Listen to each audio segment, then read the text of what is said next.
Hoy en Journal tenemos el placer de poder hablar con Antonio Arenas, periodista deportivo de tenis que lleva ya unos años trabajando para Eurosport. Asimismo, también ha trabajado para Radio Marca, así como numerosas colaboraciones en el mundo del tenis. Del mismo modo, es el director de comunicación del Mutua Madrid Open y ha escrito, con el periodista Rafa Plaza, un libro sobre la eterna rivalidad de Rafa Nadal y Roger Federer. Antonio, lo primero, gracias por aceptar y bienvenido. Nada, muchísimas gracias a ti. Lo primero, evidentemente, es preguntarte cómo te encuentras y cómo estás viviendo este confinamiento a causa del COVID-19.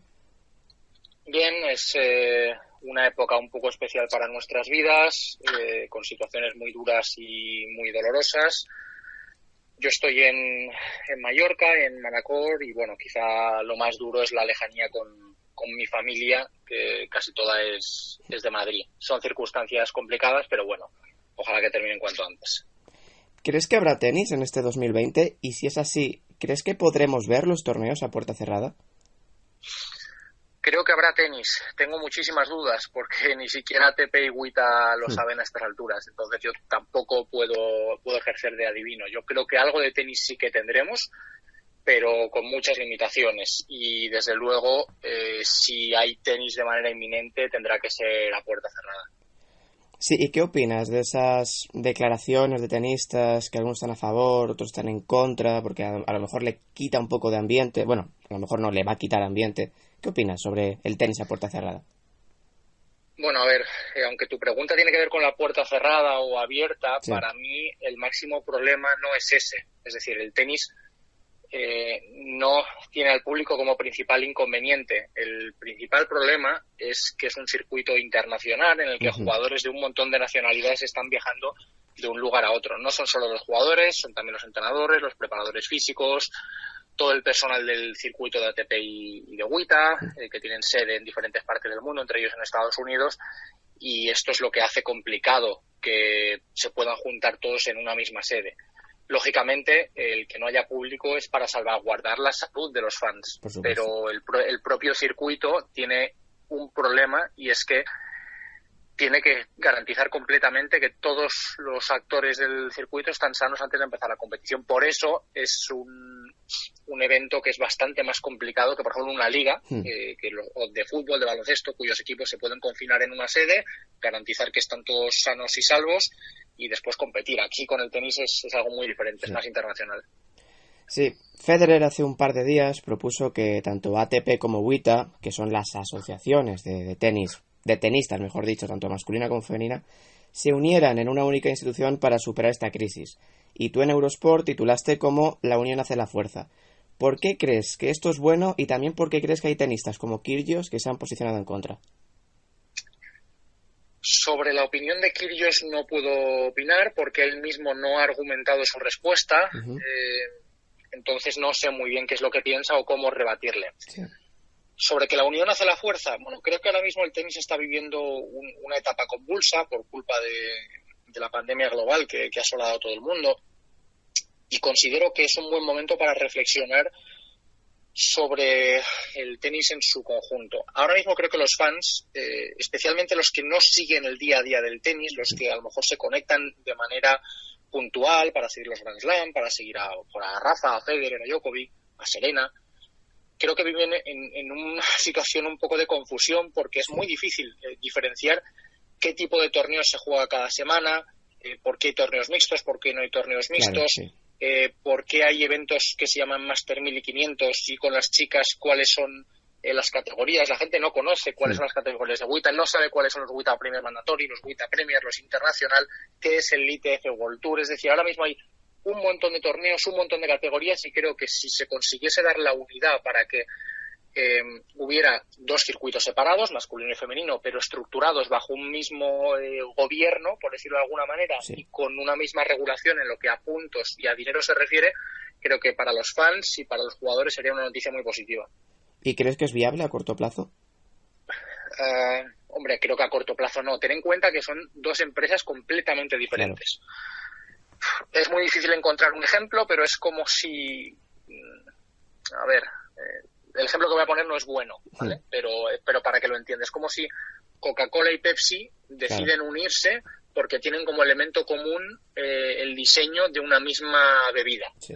Al final, las estructuras empresariales de ambas entidades son completamente diferentes, tienen su propio estatus financiero, su propio circuito. Entonces, a corto plazo es muy complicado, pero bueno, ya hemos conocido, por ejemplo, por Basic Pospisil, Sí. que pertenece al Consejo de Jugadores, o por un tuit que puso Serena Williams, que luego tuvo que borrar, que era algo en lo que se lleva ya trabajando tiempo. Entonces, creo que no es algo que viene de ayer, y creo que el tuit de Federer no se le ocurrió de repente por la mañana cuando se levantó. Creo que es algo que se lleva trabajando tiempo. Sí. Entrando ya un poco en lo que es tu larga trayectoria profesional con una corta edad, ¿cómo empezaste en el mundo del periodismo? Bueno, yo sabía que desde muy pequeñito a nivel vocacional que me iba a dedicar al mundo del periodismo. Empecé a estudiar periodismo en la Universidad Complutense de Madrid, ya empecé a hacer prácticas en algunas radios locales y en algunos medios de comunicación poco conocidos. Tuve la suerte de hacer unas prácticas en Radio Marca durante la carrera y bueno, allí estaban muy contentos con todo lo que hacía. Tuve la oportunidad de empezar a narrar incluso carreras de MotoGP, de Fórmula 1, de cubrir eventos y me ofrecieron quedarme.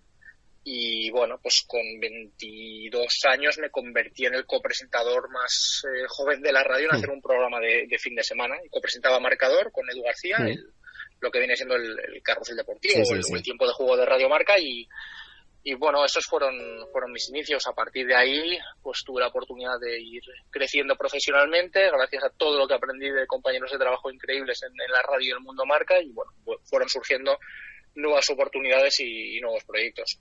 ¿Y tenías claro que ibas a dirigir tu carrera hacia el mundo del tenis? No lo tenía claro. ¿Sabes por qué? Porque es muy difícil, aunque tú te especialices en algo, el mundo del periodismo es bastante complicado y conseguir especializarse y dedicarte a lo que tú quieres trabajando en una única materia es muy difícil. O sea, es muy, muy, muy difícil ganarse la vida trabajando a nivel periodístico solo con un deporte. Yo por eso siempre me encantó, siempre he sido aficionado al tenis, pero en Radio Marca yo trabajaba con, sobre todo el 95% de mi dedicación tenía que ver con el fútbol. Sí. Y bueno, luego he tenido la suerte y la fortuna de poder dedicarme a lo que más me gusta, que es el tenis. Era un sueño y bueno, puedo decir que puedo vivir de ello, gracias a Dios. Y como he dicho, te podemos ver en todas las coberturas de Grand Slams que hace Eurosport. ¿Cómo es un día normal para un periodista de tenis en un Grand Slam? Bueno, el día en un Grand Slam comienza en la jornada anterior. Lo primero que haces es esperar a que salga el orden de juego del día siguiente, y cuando arranca el orden de juego, o sea, cuando tienes el orden de juego, ya empiezas a establecer un poco prioridades y a organizar tu jornada. En mi caso, en los últimos años, aunque empecé trabajando con la narración desde el estudio de Eurosport, después ya, bueno, pues decidió la cadena en enviarme a hacer la cobertura on-site, in situ de los eventos. Entonces, pues diseño un poco mi horario de trabajo en función a los partidos de los jugadores españoles a los que tengo que entrevistar tras el partido. Y luego te confieso una cosa, el día te lo marca la actualidad. Tú, por mucho que te organices, dependes de lo que hagan los jugadores españoles, porque en el mundo del tenis está marcado que tú entrevistas a los jugadores cuando se dan varias circunstancias. Si ganan el partido, tú les entrevistas en pista. Si pierden, tienes la oportunidad de entrevistarles después de su rueda de prensa. Entonces hay veces que, sobre todo la primera semana de competición, que tienes a lo mejor 14, 16 españoles en la misma jornada, y se solapan los partidos, y entonces al final mi jornada consiste en correr de un lado a otro intentando que no se te escape nada, porque luego aparte pues están los reportajes, las conexiones en directo, la actualidad, y en Eurosport tenemos un programa que se llama Pasando Bolas al final de jornada, y durante el día pues mi trabajo es ir generando contenido para ese programa. ¿Y para ti cuál es el Grand Slam que más fácil te lo pone, por decirlo de alguna forma? El Abierto de Australia, sin duda alguna. Es el torneo que mejores instalaciones tiene, que ha dotado de una mejor infraestructura para la prensa. Cada año mejora, cada año evoluciona, y para trabajar es el mejor torneo. Roland Garros es apasionante, es espectacular, un poco por todas las alegrías históricas que nos ha dado, especialmente en los últimos años, la última década, bueno, los últimos 15 años con Rafa, o también con Garbiñe. Es una sede un poco histórica para el tenis español, pero para trabajar te diría que Australia o el US Open.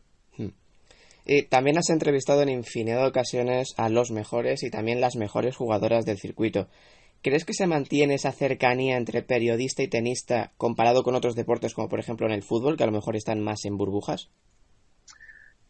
El mundo del tenis es muchísimo más cercano a otros deportes. Conozco otras disciplinas y sobre todo tengo un montón de amigos que trabajan en lo mismo que hago yo, pero en otros deportes. Y yo tengo la suerte de que en el día a día estoy conviviendo constantemente con los jugadores y la cercanía al final hace que se genere una relación o un vínculo que es casi familiar. Y esto también hace que a la hora de hacer las entrevistas o los reportajes se den circunstancias muy positivas, también porque el medio en el que trabajo, que es Eurosport, no es un medio que busque la noticia en la polémica o en otras cosas que a lo mejor en el fútbol sí que son parte del día a día de la prensa. Al final el mundo del tenis, bueno, pues no tiene tanta polémica implícita y el tenis es un deporte muy familiar y la relación con todos los tenistas es muy, muy estrecha. ¿Y qué tenista, tanto masculino como femenino, dirías que al público le sorprendería su forma de ser? ¿Le sorprendería en qué sentido? Sí, en el sentido de que a lo mejor da una imagen de cara al exterior diferente a como realmente es en el cara a cara o en la vida, rollo que es más majo de lo que la gente cree. De lo que la gente cree, es que ¿sabes lo que pasa? Que tampoco sé muy bien lo que la gente cree con respecto a uno u otro jugador. No sé muy bien qué decirte, pero hay, por ejemplo, en el circuito jugadores que son más desconocidos, que a lo mejor no son de primera línea, que se han visto en menos entrevistas. Pues te hablo en el circuito femenino a lo mejor de jugadoras como Sara Sorribes, lo que es una jugadora que a lo mejor a nivel mediático es una jugadora de perfil bajo y es una jugadora que a nivel personal pues es un 10 y bueno, a lo mejor Carla Suárez la gente la conoce más, pero si la conociesen un poquito más se darían cuenta de lo extraordinaria persona que es. Pero bueno, pero pasa con todas, al final también el jugador tiene una vida personal que no conocemos y que de conocerlo pues nos llamaría más la atención por lo grandes personas que son. Y en el circuito masculino pues te digo lo mismo, es que no se me ocurre nombres propios a lo mejor que pueda decirte o si me das alguno, pero al final es que todos al final tienen no sé muy bien, tampoco quiero concretar o irme en algo concreto, pero es que empezando por Rafa hasta David Ferrer o vas en el ranking por abajo, Feliciano López, Pablo Carreño, pues son todos unos cracks de personas y lo demuestran. A lo mejor la gente conoce menos a una persona como Roberto Bautista porque es más introvertida en su forma de ser, pero es un 10 de persona. Y supongo que ya te lo habrán preguntado muchas veces, pero ¿hay alguna anécdota que recuerdes especialmente de tus coberturas con Eurosport? Bueno, algo que sí me recuerdan mucho porque ha formado parte de la emoción del trabajo al que tengo la suerte de dedicarme. He vivido muchos momentos de emoción. Muchos momentos en los que jugadores han vivido cosas especiales y yo he tenido la oportunidad de estar a su lado en ese momento. El primero fue pues Pablo Carreño, que después de acceder a sus primeros octavos de final de un Grand Slam en Roland Garros, de ganar a Milos Raonic en su mejor victoria, a un top 10, pues se me echó a llorar en plena entrevista y no podía continuar. Y ese fue un momento muy emotivo. Y a partir de ese, pues se me ha echado a llorar Carla Suárez en el último Abierto de Australia, después de ganar su partido de primera ronda, porque era su último Grand Slam en Melbourne. Pablo Andújar en el US Open, pues después de alcanzar sus primeros octavos de final, pues también se puso a llorar en una entrevista que le hice, porque él hace apenas año y medio, 2 años, estuvo a punto de retirarse por una triple operación de codo que le mantuvo alejado de las pistas. Y bueno, pues compartir esos momentos de emoción, o de Aliona Volsova también llorando al meterse en sus primeros octavos de final de Roland Garros. Bueno, han sido muchos momentos emocionantes y me quedo con ellos. El último ha sido en la última Copa Davis, cuando tuve la oportunidad de hacer de speaker y hacer la entrevista en pista con Roberto Bautista después del fallecimiento de su padre. Pues bueno, se echó a llorar y todos nos echamos a llorar con él en la caja mágica. ¿Cómo sueles encarar una entrevista a un tenista o a una tenista después de un partido? con mucha naturalidad y es diferente en función de cada jugador, porque ya les conozco a todos y sé el tipo de respuesta que me van a dar en función de la pregunta. Entonces, hay que tener en cuenta de que las entrevistas post partido en pista son cortas porque tiene que empezar el siguiente partido. Claro. Y entonces no tienes más de 3 preguntas. Hay jugadores que sabes que responden más corto, hay jugadores que responden muy extenso, entonces tienes que afinar mucho. Y las encaro preparándolas en función de la personalidad de cada uno, más allá del resultado. Obviamente, pues si ha sido un partido de 5 horas, claro, has dado match point al final, casi prácticamente lo único que tienes que hacer es poner el micrófono para que el jugador suelte lo que lleva dentro. Eso al final es lo más importante. Sí, Federer tiene 20 grandes, Nadal 19, Djokovic 17. ¿Crees que el más grande de todos los tiempos se decidirá por el número de Grand Slams? Creo que sí va a ser una variable muy importante, porque ahora mismo están tan ajustadas las carreras de los 3 jugadores que es el baremo que se está utilizando al final para ponerles en un ranking. Para mí hay otros muchos, soy sincero.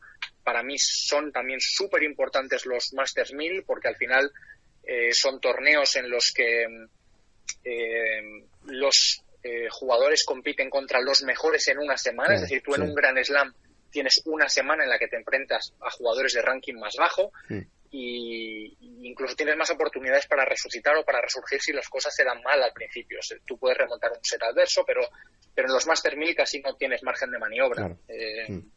Y para mí son muy importantes. Y hay otros variables pues como las medallas olímpicas, las Copas Davis, la Copa de Maestros, por ejemplo, que Rafa no ha conseguido, pero por otro lado pues tiene 5 Copas Davis, tiene 2 medallas olímpicas de oro. Sí.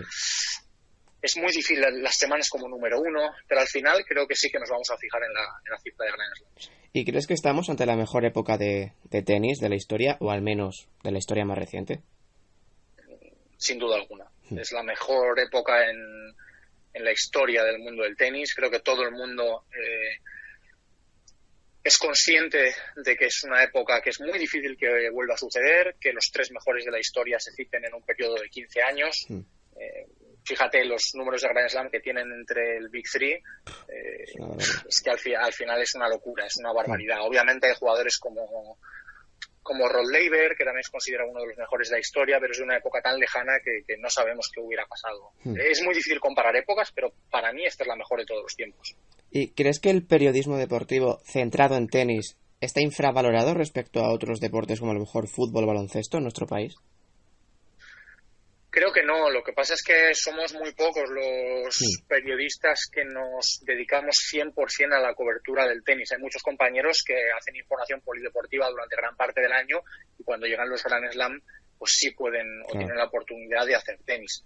No, yo no creo que esté infravalorado. Yo creo que hay grandes periodistas en el circuito, hay periodistas que llevan muchísimo tiempo y creo en general que están todos muy bien considerados. No creo que esté infravalorado. Lo que pasa es que, es lo que te digo, que al final somos muy poquitos en el sector. Al final yo he estado en Grand Slam. Mira, yo recuerdo el Abierto de Australia 2017, en el que Rafa Nadal y Roger Federer llegan a la final y estábamos allí 3 periodistas españoles. Entonces al final, luego esto ha cambiado, porque han vuelto a viajar. La crisis hizo que los periodistas dejasen de viajar a un montón de eventos. Pero te hablo del tenis, te hablo también de Fórmula 1, de atletismo. Y al final es lo que te digo, que somos pocos, pero creo que es un sector que trabaja muy bien y trabaja con conocimiento de causa. ¿Y cuál ha sido el partido de tenis del que guardas un mejor recuerdo? De haber estado in situ. Es que tengo muchos, te voy a decir uno como periodista y otro como fan, ¿vale? Como aficionado, la final del Valencia Open entre Tommy Robredo y Andy Murray. Un partido espectacular, uno de los mejores partidos que he visto en directo, también por la magia que me gustaba mucho el Valencia Open. Y fue un partido espectacular. No sé si recuerdas al final del partido que levantó, no sé si fueron 7 match point, Murray, a Robredo. Al final Tommy le hizo un corte de manga cariñoso. Sí. Y bueno, ese día, de hecho, te contaré que tenía un tren a Madrid y lo perdí y tuve que volverme a Madrid al día siguiente. Vale. Y luego de estar en directo, pues mira, o sea, de trabajar como periodista y de vivirlo de manera muy intensa, pues o bien te diría el 10º Roland Garros de Rafa, o incluso por la emoción y porque lo tengo muy reciente, la última final del US Open en la que Rafa ganó un partido de infarto a Medvedev. Que también has tenido la oportunidad de colaborar con grandes personalidades, por así decirlo, del mundo de nuestro tenis. Pero a lo mejor Alex Corretja y Conchita Martínez han sido los que más. ¿Qué destacarías de ellos? Que son un 12 como personas, y eso es lo más importante. He aprendido muchísimo y sigo aprendiendo cada día de los dos, porque el día a día y el roce en cada torneo hace que las conversaciones, los momentos que compartimos, sean muy enriquecedores para mí. Yo es lo que destaco. Al final uno mejora como persona y como profesional gracias a los que tiene alrededor, y yo he tenido la fortuna de estar rodeado de estos dos cracks. Alex tiene una naturalidad y un desparpajo delante del micrófono que es espectacular. Tiene una capacidad, sobre todo, de docencia hacia el espectador y hacia el oyente, que trasciende lo puramente informativo. Alex es capaz de entretener mientras enseña, mientras educa y mientras hace que te lo pases bien, con anécdotas, y luego Conchita, yo valoro también su plena predisposición, su trabajo, su esfuerzo para, siempre que le pido cualquier cosa, vamos a grabar esto, vamos a hacer esta entrevista, vamos a hacer este reportaje, nunca te dice que no. Y bueno, Alex tampoco, me refiero, pero los dos son unos fueras de serie y soy un privilegiado por compartir micrófono con ellos. Como dije, has escrito junto a Rafa Plaza, otro periodista deportivo enfocado a tenis, Rafa y Roger, un recorrido por la rivalidad más importante de la historia del tenis. ¿Crees que se volverá a repetir una rivalidad, en este caso muy sana, como esta en algún momento? A ver, rivalidad deportiva existe no solo entre Rafa Nadal y Roger Federer. De hecho, Rafa Nadal y Novak Djokovic han jugado más partidos que Rafa y Roger. Lo que pasa es que es una rivalidad carismática y que trasciende lo deportivo. No hay más que ver. El encuentro que tuvieron el otro día a través de Instagram ha sido el momento tenístico más álgido de toda esta época de pandemia. Yo creo que es una de las rivalidades no solo más grandes de la historia del tenis, sino más grandes de la historia del deporte. Si volveremos a ver una parecida, pues no lo sé, pero yo creo que en el mundo del tenis va a ser difícil que exista una igual. ¿Crees que si no hubiera existido Nadal, Federer estaría alargando tanto su carrera? No, estoy seguro que no, porque él mismo lo ha dicho, él lo ha confesado. La rivalidad entre ambos les ha hecho mejores, les ha hecho superarse, les ha hecho crecer ante las adversidades. El ver que el otro mejoraba instaba a uno a intentar mejorar su técnica. Pues uno ha mejorado el revés gracias a que el otro se lo ha puesto difícil. Uno ha intentado mejorar su saque porque veía que el otro, es decir, han ido mejorando con el paso del tiempo para intentar superar al otro, obviamente primero por un tema personal de cada uno, pero creo que la rivalidad les ha hecho mucho más grandes a los dos. Y hemos hablado de Nadal y también has mencionado a otros tenistas, tanto masculinos como femeninos, como por ejemplo Garbiñe. ¿Crees que con Garbiñe hay mucho oportunismo? En el sentido de que cuando gana se le valora, aparece en los medios, y cuando no, aparece más desapercibida. Tenemos poca memoria. Y la realidad es que Garbiñe es una de las mejores deportistas de toda la historia del deporte español. Lo que ha conseguido Garbiñe Muguruza es brutal. 4 finales de Grand Slam, 2 títulos, número 1 del mundo. Es algo que echaremos de menos cuando no lo tengamos. Hemos convertido en cotidiano algo que es extraordinario. Y Garbiñe es extraordinaria.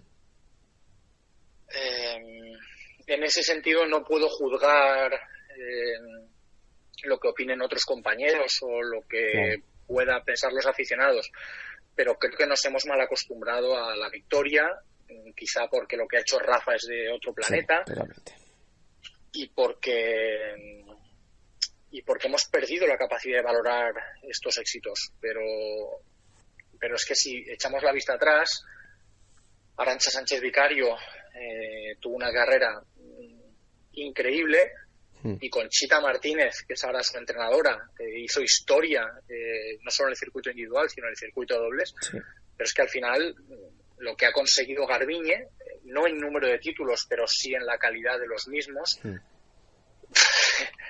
al final la propia Conchita no pudo conseguirlo. Conchita no fue el número 1 del mundo. Conchita Martínez no consiguió ganar Roland Garros, y a veces perdemos un poco la perspectiva. Ese es el problema que tenemos. Y yo creo que creo que debemos disfrutar ahora de Garbiñe Muguruza, porque en unos años la echaremos de menos. Totalmente. Y ya llegando al último tramo de la entrevista, las 3 últimas preguntas. Como comenté antes, eres director de comunicación del Mutua Madrid Open desde hace ya unos años. ¿Crees que Madrid tiene infraestructura y nivel para ser un Grand Slam de aquí a un largo plazo? Aquí sí.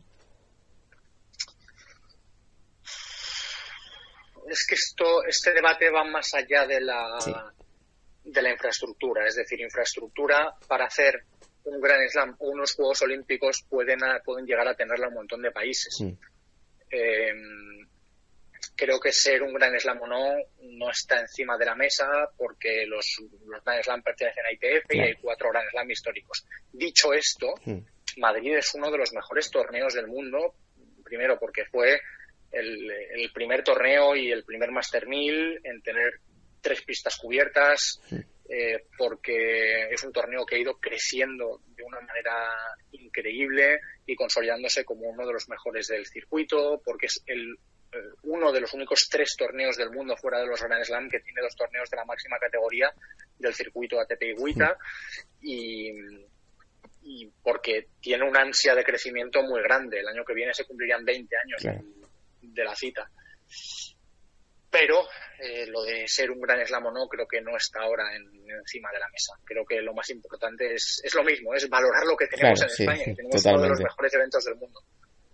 Sí, hace unos días tanto el presidente de la Federación Alemana dejó caer la posibilidad de que el Open de Madrid podía disputarse este año como preparación de un posible Roland Garros, y el CEO del torneo no lo descartó en L'Équipe. ¿Crees que es probable o nos vamos ya a 2021? Esto te lo diré en unas semanas. Ahora mismo las circunstancias son las que son y tenemos que respetar plazos de otro tipo. Ahora lo más importante es la salud de todos los españoles y de todo el mundo, y a partir de ahí ya se verá qué sucede con todos los torneos. Lo que sí te puedo decir es que a partir del lunes vamos a vivir un torneo virtual espectacular con 32 jugadores, 16 ATP y 16 WTA, en una iniciativa sin precedentes, y que yo creo que por lo menos en estos tiempos de pandemia en los que no hay tenis en televisión vamos a disfrutar de tenistas jugando con mandos en vez de con raquetas, y bueno, creo que esto va a ayudar también a que se distraiga mucha gente. ¿Y cómo fue convencer a Nadal para jugar el torneo virtual? Porque ya le escuchamos el otro día que, bueno, jugó su primer partido creo que el lunes o el martes. ¿Fue fácil convencerle para disputar el torneo? Pues esto tendrías que preguntárselo a Feliciano, que fue el que habló con él y el que le convenció. Pero bueno, al final el torneo tiene un trasfondo solidario, con el objetivo de ayudar a un montón de tenistas que lo están pasando mal y que no tienen ahora mismo ningún tipo de ingreso, porque al final son autónomos que consiguen dinero por jugar y por ganar partidos, y creo que este trasfondo solidario ha hecho que todos los tenistas se hayan sumado a una causa que es muy positiva y que tiene como objetivo ayudar un poco a los que peor lo están pasando. Y también la última pregunta, que a mí siempre me gusta hacer, un poco alejada de lo que es la entrevista, es, una vez que haya pasado toda esta situación del COVID-19, si tuvieras todo el poder político del mundo, ¿cuál sería la primera medida que tomarías?